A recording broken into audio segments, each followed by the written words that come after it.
Good morning, honky tonks. Obviously, this is last night. I want to talk about Sam Kerr, but before I do, I just want to tell you all, it doesn't feel great living in a two-tier society. I know for a fact that if I did what Sam Kerr did, even though she's a female, and she is different ethnicity, then the authorities and my employer would treat me far harsher than they have with her. Now, that's the society we live in today, unfortunately. Thanks to ridiculous diversity, equity and inclusion policies, I am deemed guilty for any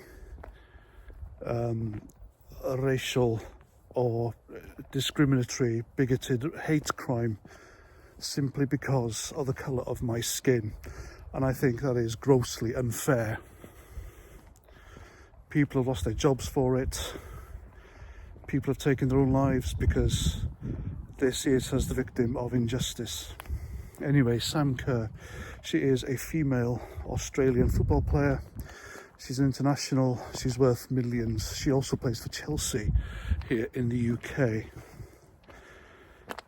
Now, I'm not sure when this happened, but she is due to go to trial for it. But it looks like that trial is going to collapse before it even started, because her lawyers are arguing, what's that thing? I should know this because I'm a former prison officer. I think it's abuse of protocol, where the CPS take too long to prosecute and go along. Anyway, you get my gist. The Crown Prosecution Service have taken too long to take this to court, so they're looking at throwing it out, and it looks like it's going to happen. So what did she allegedly do? Now, she was out one night somewhere in London, I think it was Twickenham. She was in a taxi with a mate, and then she threw up and there was an argument over the fare. Police were called because things were getting heated, and she allegedly called one of the coppers and I quote, "stupid white bastard," unquote. Now, had this been a Caucasian sports star, his career would be over. Regardless of allegations, before it got to court, charged anything, they'd be gone, there'd be a statement, and their lives ruined forever if they were Caucasian.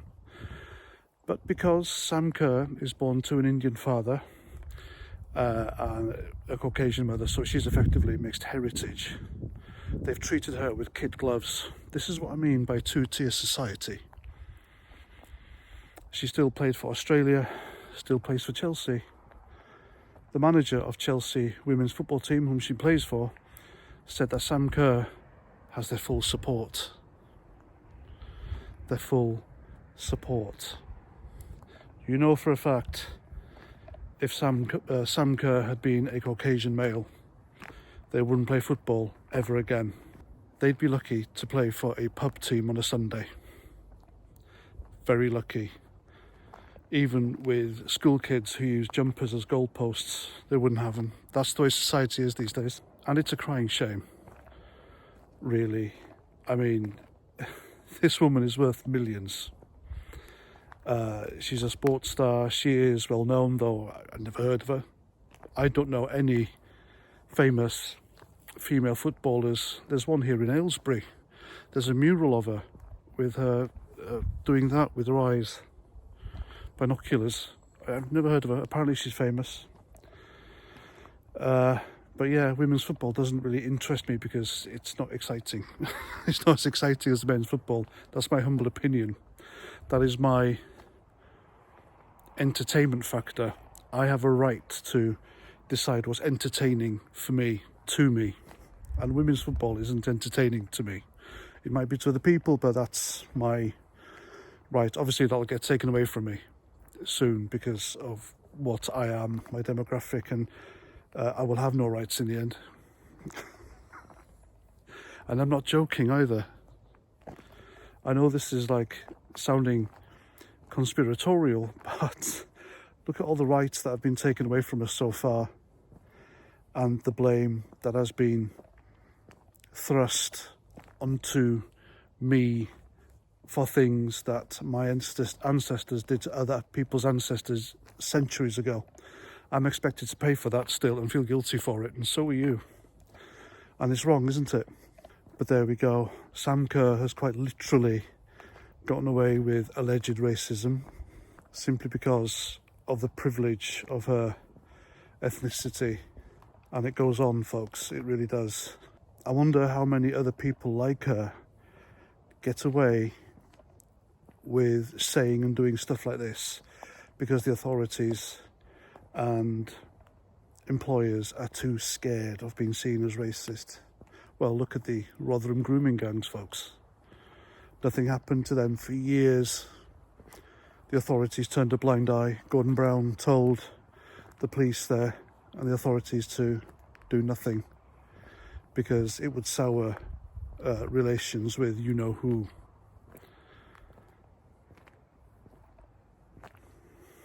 Sad times, sinister times, in my opinion. Anyway, that's me done. I'm off to bed. I'm knackered, had a long day. A long, good day, mind you. Something weird happened as well. There I was, walking home from town, and I spied a £10 note on the floor. Now, obviously, would you have picked it up? I picked it up. And then I gave it to the woman who walked past me. This is a true story.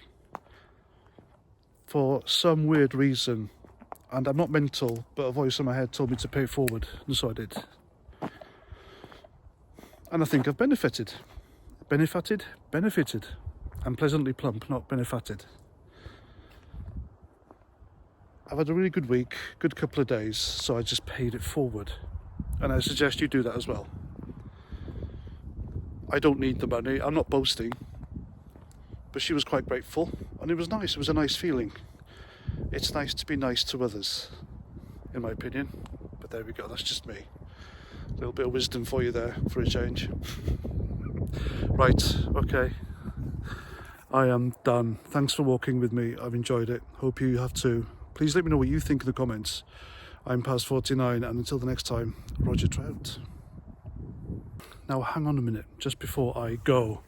I know I've said Roger Trout and goodbye, but this Sam Kerr, she would have been on trial for racially aggravated whatever. And the statement says that she caused alarm and distress to the police officer by calling him a, and I quote, stupid white bastard, unquote.